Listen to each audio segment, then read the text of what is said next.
Hello, everybody. Scott Golden here with the All-Star Wrestling Review Series for the 28th of June 1980. And ultimately, we continue our foray through 1980. Actually, going to probably finish the year in the next day or two and go into 1981 here in the next little while. Anyway, and we continue to foray through this year. I don't know what series we're doing after the All Star Wrestling Series. I get so passionate about individual series, and then I get distracted because I feel like we're not covering enough of the not covering enough of the diversity of wonderful wrestling that's out there. Anyway, so maybe primetime wrestling could be a thing. Maybe a smaller series like a Saturday night's main event could be a thing. Comment below on what you'd like to see, because I'd love to be connecting with you on a deeper level as far as what you want to see. But anyway, this particular edition, as mentioned, June the 28th of 1980, and ultimately, good thing here, we kind of go through and we get the basic feel for what the time is. Rick McGraw with Moose Monroe, 713 flying body press from the middle turnbuckle. McGraw has been here quite a bit as of late, last few weeks anyway, managing to be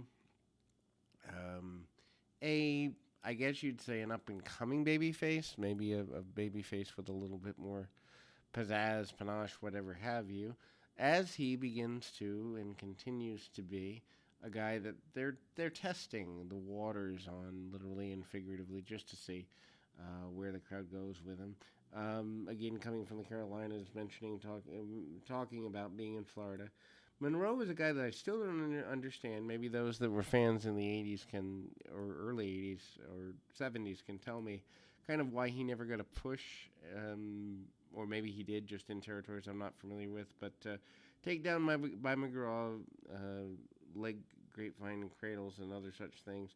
Again, more takedowns, basic stuff, and ultimately hard kicks along the way there.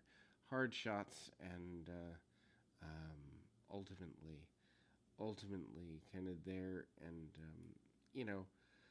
kind of goes behind a little bit, and ultimately we kind of see Monroe take over a little bit, and eventually we see some drop kicks and the flying across body from the second rope from McGraw, which for the time, you got to figure 1980, a guy coming off the second rope, still makes him kind of flashy in that vein of 40 years ago.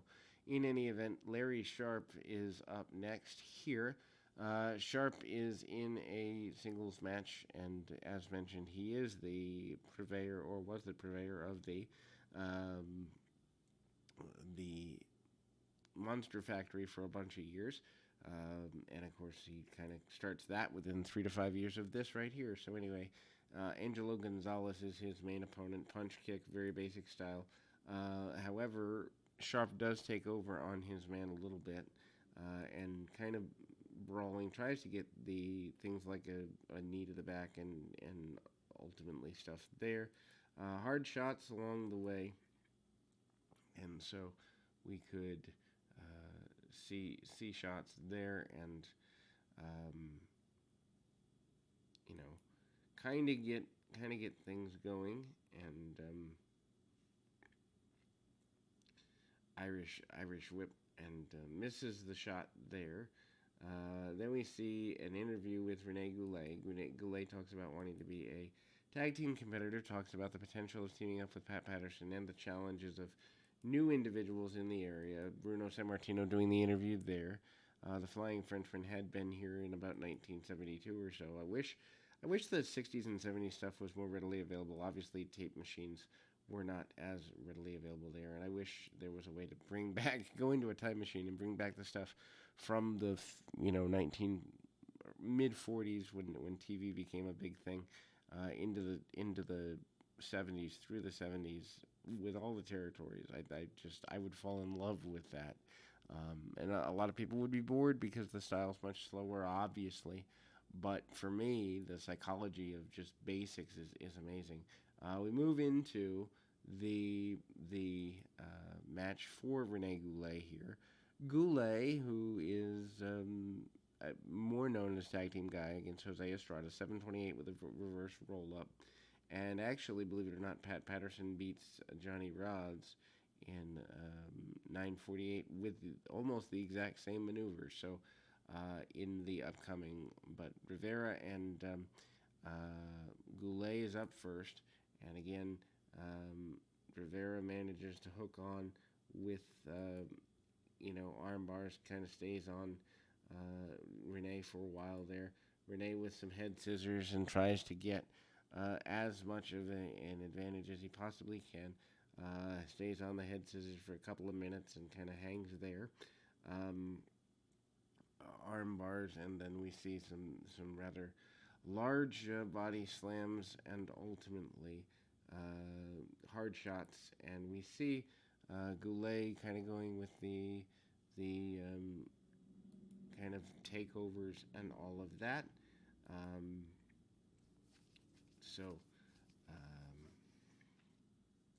then we go to Pat Patterson against his opponent, which I believe, as mentioned a moment ago, is interchangeably Johnny Roz. Johnny Roz 948 reverse roll up for Patterson.